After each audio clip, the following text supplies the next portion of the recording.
Good morning students. आज मैं आपको जो सेक्टर थ्योरी है उसके बारे में बता रही हूँ। सेक्टर थ्योरी क्या है? जब हमने संकेंद्रीय वलय सिद्धांत पढ़ा जो वर्गीस महोदय जी ने दिया, तो उसमें बताया उन्होंने कि भाई कोई भी नगर है वो केंद्र से बाहर की ओर जब डेवलपमेंट करता है तो वह अरीय रूप में डेवलपमेंट करता है। कहने का अर्थ ये है कि केंद्र से बाहर की ओर उसकी 5 पेटियां हैं, वो अरीय रूप में वलय रूप में उसको चारों तरफ से घेरे रखती हैं। ठीक है। कहने का अभिप्राय कि भी जो नगर है वो अरीय रूप में विकसित होता है, लेकिन जो हमारे दूसरे विद्वान हैं उन्होंने उस चीज़ की आलोचना की।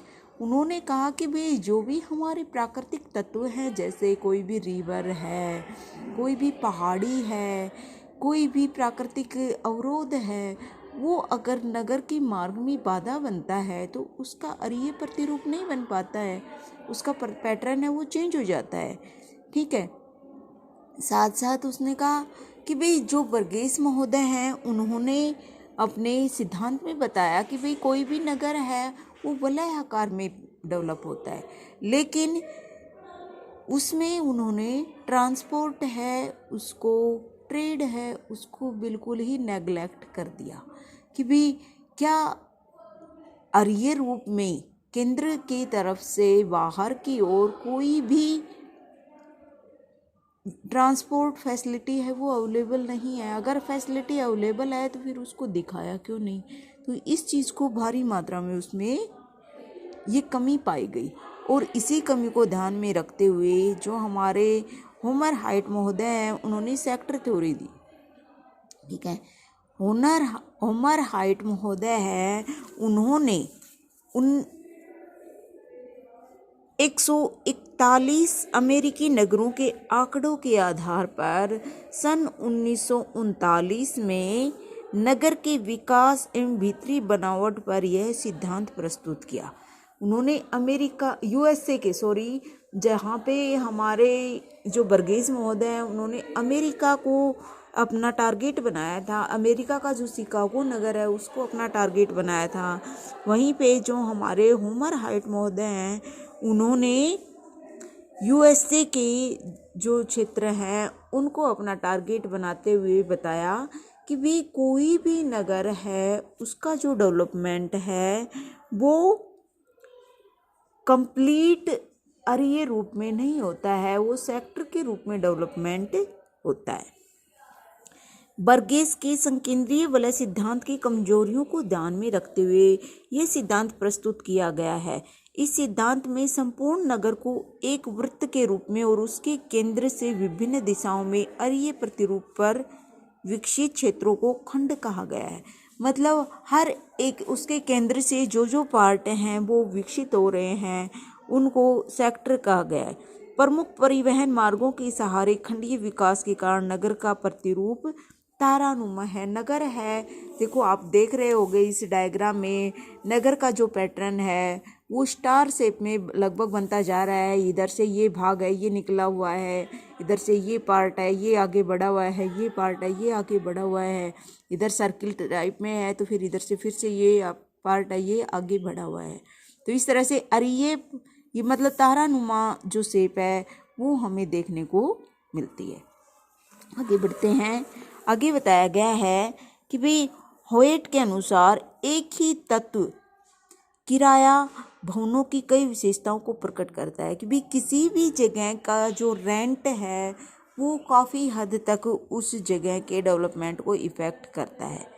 उन्होंने पाया कि नगर में सर्वाधिक किराए के क्षेत्र नगर के एक या अधिक खंडों में स्थित होते हैं कि भाई वह क्षेत्र जहाँ पे ऑटोमेटिक, अब मान लो जो हमारा सेंटर क्षेत्र है, ये केंद्र क्षेत्र है, यहाँ पे अगर हम रहेंगे तो ऑटोमेटिक इस जगह का जो किराया है वो अधिक होगा। तो यही कहना चाह रहे हैं कि भाई जो किराया है वो काफ़ी हद तक किसी भी नगर को के डेवलपमेंट में भागीदारी है वो निभाता है।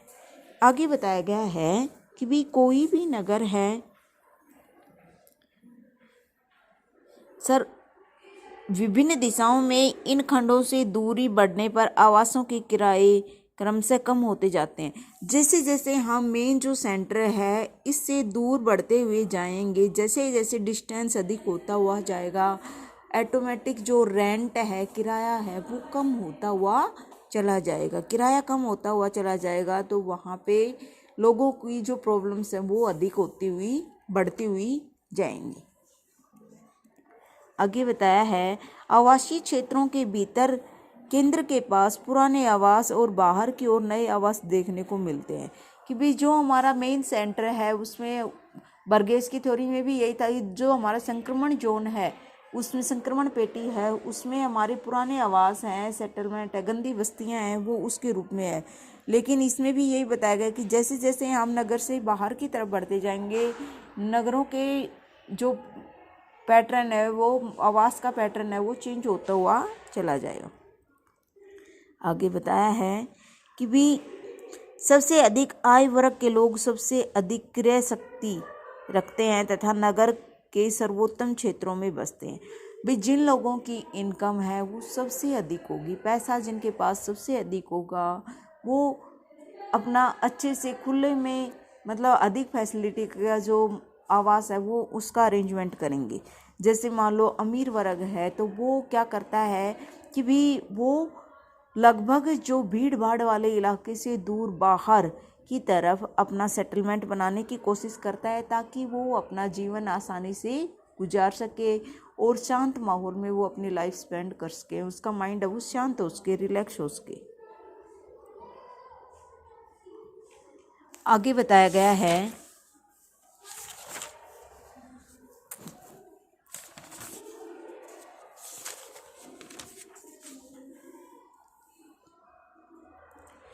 इसी प्रकार औद्योगिक खंड में केंद्र की ओर पुराने उद्योग व ऐसे उद्योग पाए जाते हैं जो अपनी क्रिया बदलने वाले होते हैं, जबकि बाहर की ओर नए और विस्तारशील उद्योग पाए जाते हैं। हाइट के अनुसार नगर में 5 प्रकार के खंड पाए जाते हैं। भी हाइट महोदय ने बताया है कि नगर का जो डेवलपमेंट है वो 5 प्रकार के खंडों में होता है। सबसे पहला बताया है केंद्रीय CBD, केंद्रीय व्यापारिक क्षेत्र, जो हम देखते हैं इसमें कि भी सबसे पहले कोई भी नगर का जो केंद्र है, मेन सेंटर है, जिसको हम क्या बोलते हैं, C, B और D। ठीक है, यहाँ पर हमारे लगभग वही फैसिलिटी मिलेंगी जो वर्गीस महोदय ने बताई थी कि भी इस क्षेत्र में हमारी जो व्यापार वाणिज्य है वो सर्वाधिक मिलेगा। यहाँ पर दुकानों की अधिकता मिलेगी, दुकानों के साथ साथ यहाँ पर जो व्यापार है उसकी अधिकता मिलेगी। थोक विक्रेता है, जो खुदरा व्यापार थोक व्यापार है उसकी डेवलपमेंट अधिक मिलेगी। जो औद्योगिकरण है वो अधिक मिलेगा, बड़ी बड़ी ऊंची ऊंची इमारतें हैं वो अधिक मिलेंगी। ठीक है, तो ये हमारा पहला जो क्षेत्र है CBD वो मिलेगा। दूसरा बताया है थोक व्यापार एवं हल्का विनिर्माण क्षेत्र, या इसमें हम ये कह सकते हैं ट्रांसपोर्टाइजेशन और इंडस्ट्रियलाइजेशन।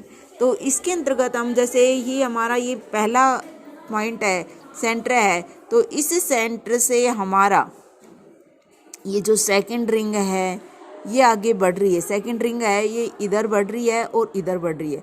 तो सेकंड रिंग है वो क्या दिखा रही है कि किस तरह से हमारा इस सेंटर से जैसे ही कोई उद्योग स्थापित हुआ तो उस उद्योग का डेवलपमेंट यहाँ तक हो गया, या उस उद्योग के साथ साथ उसका ट्रांसपोर्ट का भी डेवलपमेंट हो गया।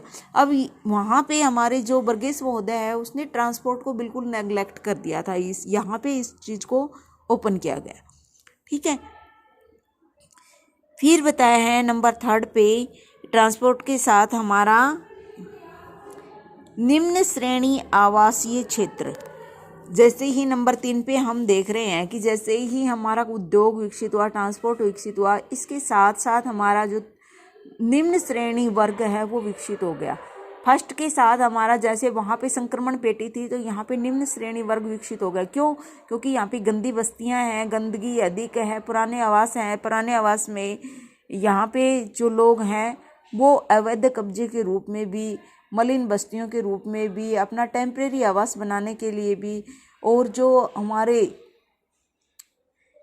जो अपराधी लोग हैं, अपराध किस्म के लोग हैं, जो इसे चोरी कर लिया, डाका डाल लिया, लूट माट मचा ली, किसी को किडनैप कर लिया, तो ये लोग भी यहाँ पे अधिक हो गए। क्योंकि डेवलपमेंट वाले इलाके में के साथ साथ भी इन लोगों को स्पेस मिल जाता है, यहाँ पे भी डेवलपमेंट हो रहा है, तो इसके साथ साथ ये अरिये शेप में भी डेवलप हो जाते हैं। ठीक है, तो इस तरह से ये क्षेत्र हैं वो विकसित हो गए। कौन से? निम्न श्रेणी के आवासीय क्षेत्र। उसके बाद आ जाता है नंबर 4 पे कि भी मध्यम श्रेणी के आवासीय क्षेत्र।